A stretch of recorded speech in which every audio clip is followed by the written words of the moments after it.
뉴스야 시작합니다. 오늘은 정치부 최원희 기자 나와 있습니다. 네. 첫 번째 물음표 볼까요? 네, 첫 번째 물음표는 공수처가 기가 막혀입니다. 공수처가 기가 막히다. 누가 한 말입니까? 네, 추미애 전 법무부 장관이 네. 한 말인데요. 이 공수처가 수사하는 첫 번째 검사가 대검 과거사 진상조사단 소속이던 이규원 검사로 정해지자 무슨 희한한 아이러니냐, 기가 찬다 이렇게 맹비난한 겁니다. 이 검사는 김학의 전 차관의 성접대 사건 핵심 인물인 윤준천 씨와 만나서 면담 보고서를 허위로 작성한 혐의를 받고 있습니다. 최 기자, 앞서 조희연 서울시 교육감 의혹 1호 사건을 공수처가 공개했을 때도 여권의 비난이 만만치 않았잖아요. 네, 그렇습니다. 이 오선 중진 안민석 의원도 이러려고 공수처를 만들었나 자괴감이 든다 이렇게 말을 했고요. 네. 친조국 인사인 김용민 최고위원은 공수처를 바로잡겠다고 했습니다. 여권 대선 주자들도 국민 기대에 어긋난다, 자다가 봉창 두드리는 일이라고 일제히 비판에 가세했습니다.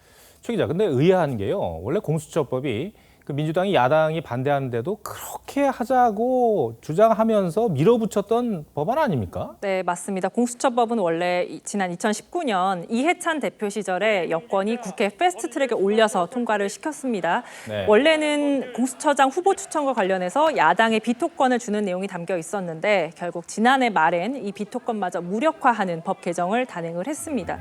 여권은 공수처 출범 당시 성역 없는 수사와 정치적 중립을 주문했습니다. 공직 부패를 근절하고 무소불위의 검찰 권한을 견제하면서 제대로 된 권력기관의 좋은 롤 모델로 거듭나야 할. 네, 그래놓고 정작 우리 편이 수사 대상에 오르자 반발하는 모습을 보이고 있다 이런 지적이 나오고 있습니다. 그런데 이 모습이 예전에 윤석열 전 총장 때와도 겹쳐 보여요. 그때도 여권이 뭐라고 그랬습니까? 권력 눈치 보지 말고 성역 없이 수사라고 하지 않았습니까? 네. 그 이후에 어떻게 됐는지, 어떤 일이 벌어졌는지는 설명 안 드려도 아실 테고요. 네, 그래서 법조계에서는 윤석열 시즌2가 재현되는 거 아니냐 이런 얘기도 나옵니다. 물론 공수처가 선정한 수사 대상이 거악 척결이라는 공수처의 본래 목적과 맞는지에 대해선 이견이 있을 수 있습니다. 하지만 이 사사건건 비판에 나설 경우 공수처의 독립성을 무너뜨리는 결과로 이어질 수 있다는 점에서 신중해야 한다는 지적도 나옵니다. 국민의힘은 후한무치를 넘어서 부박하다면서 고위공직자 부정부패 척결은 눈속임 구호였을 뿐 사실상 정치적 의도가 담겼다고 스스로 고백한 것이라고 비판을 했습니다. 네, 첫 번째 물음표 정리해 볼까요? 네, 첫 번째 물음표 공수처가 기가 막혀의 느낌표는 빨라도 너무 빨라로 하겠습니다. 네, 뭐가 빠르다는 건가요? 네, 지난 1월 공수처가 출범한 지 이제 한 4개월 정도가 됐습니다. 여권은 공수처 출범 당시 검찰개혁의 상징, 공수처는 그렇다고 평가를 했었는데요.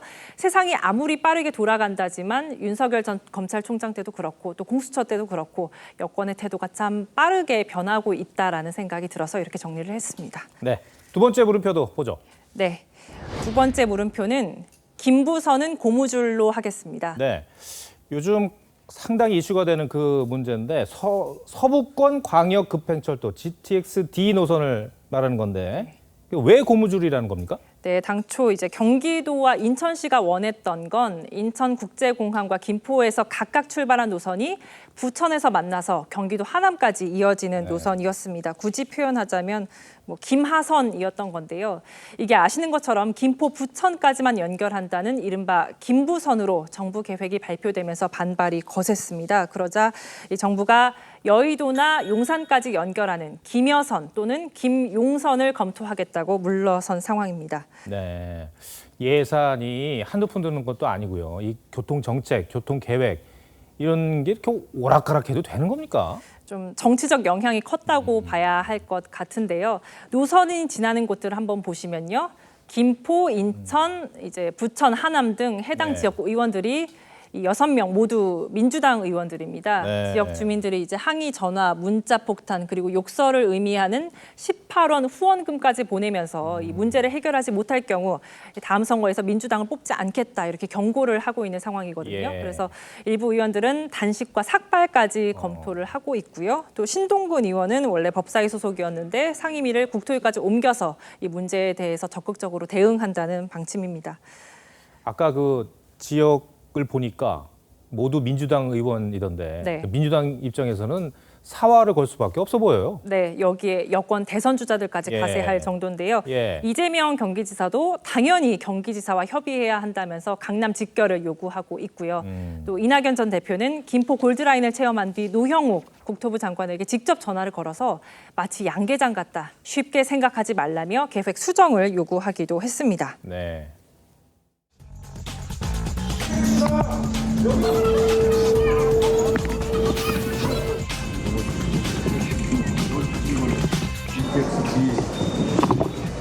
정부가 약속했던 것은 약속은 지켜야 합니다.